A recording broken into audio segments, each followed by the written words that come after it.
এবারে দুর্গাপূজার লুকটা শুরুই করে দিলাম। চলো এবার তোমাদের সাথে একটা পঞ্চমী বা ষষ্ঠীর একটা মর্নিং লুক শেয়ার করি। তো এই একটা সিম্পল শর্ট কুর্তি হাতিবাগান থেকে নিয়েছি, আমার বেশ ভালো লেগেছে। এটা ভীষণভাবে কমফোর্টেবল আর মর্নিং লুকের জন্য তো পারফেক্ট। তার সাথে একটা লুজ জিন্স আমি ট্রাই করছি, এটাও আমার হাতিবাগান থেকে তো কেনা।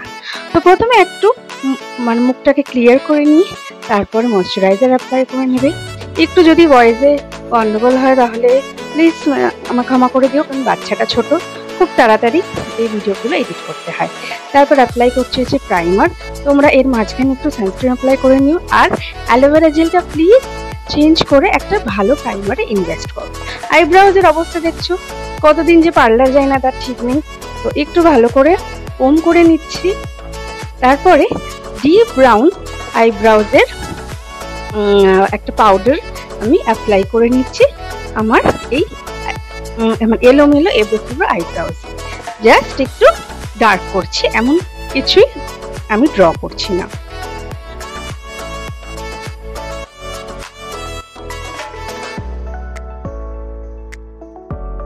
যেহেতু মর্নিং লুক তাই আমার প্রবলেমেটিক এরিয়াগুলোতে জাস্ট একটু কনসিল অ্যাপ্লাই করে নিচ্ছি। তোমরা চাইলে বিবি বা সিসি ক্রিম অ্যাপ্লাই করতে পারো, বাট ফাউন্ডেশনটা একটুখানি অ্যাভয়েডই করো, কারণ সকালে ভীষণ কেকি আর প্যাচি হয়ে যায় ঠিকঠাক করে ব্লেন্ড না করলে। তারপর একটা পিৎজা পাফ দিয়ে আমি ভালো করে ব্লেন্ড করে নিচ্ছি। তার কারণ হচ্ছে আমার বিউটি ব্লেন্ডারটাকে আমি দেখতে পাচ্ছি না, কারণ এই প্রেগনেন্সির জন্য আমি এত ভুলে যাচ্ছি কোথায় কি রাখছি কিছুই মাথায় থাকছে না। আশা করি তোমরাও এটা আমার সাথে রিলেট করতে পারবে। যেহেতু নিউ মম সেহেতু বুঝতেই পারছো যে চুল টুলের কি অবস্থা হয়ে গেছে, কিছুই আর আগের মতন মেনটেন করতে পারি না। তারপর একটা ফিক্সিং স্প্রে নিয়ে ভালো করে মুখে অ্যাপ্লাই করে নিলাম। এটা কিন্তু খুব ভালো একটা অ্যাপ্লাই করতেই হবে। তারপর একটু কম্প্যাক্ট পাউডার নিয়ে ভালো করে মেকআপটাকে সেট করে নিচ্ছি, এটাও কিন্তু খুব দরকারি। আর একটা কম্প্যাক্ট কিন্তু তোমরা সবসময় সামনে রাখবে একটু মেকআপটাকে রিটাচ দেওয়ার জন্য। যেহেতু মর্নিং লুক আমি কন্ট্রোল করছি না, তোমরা করতে পারো। জাস্ট একটু ব্লাশ অ্যাপ্লাই করে নিচ্ছি, একটু লাইট পিঙ্ক কালারের, আমার ভীষণ ফেভারিট। তো তোমরা এর জায়গাতে যে কোনো ক্রিম ব্লাশ থাকলে অ্যাপ্লাই করতে পারো।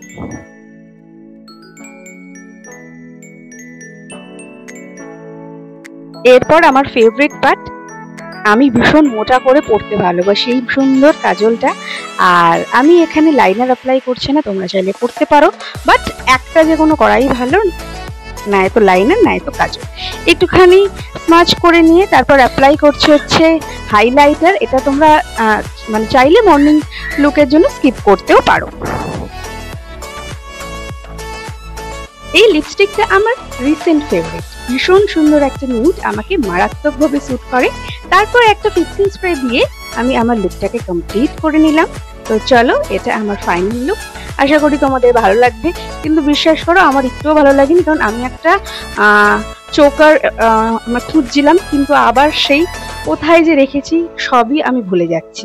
এই প্রেগনেন্সির পর আমার হরমোনাল প্রবলেমের জন্য না আমি সবকিছুই একটু আধটু তো ভুলেই যাচ্ছি। এই শার্টটাও নিয়েছি আমি হাতিবাগান থেকে। তো তোমরা একটু বলো আমাকে কেমন লাগছে, আর এই লুকটা ভালো লাগলে তোমরা কিন্তু মর্নিং এ ট্রাই করতেই পারো। চলো আজকে টাটা।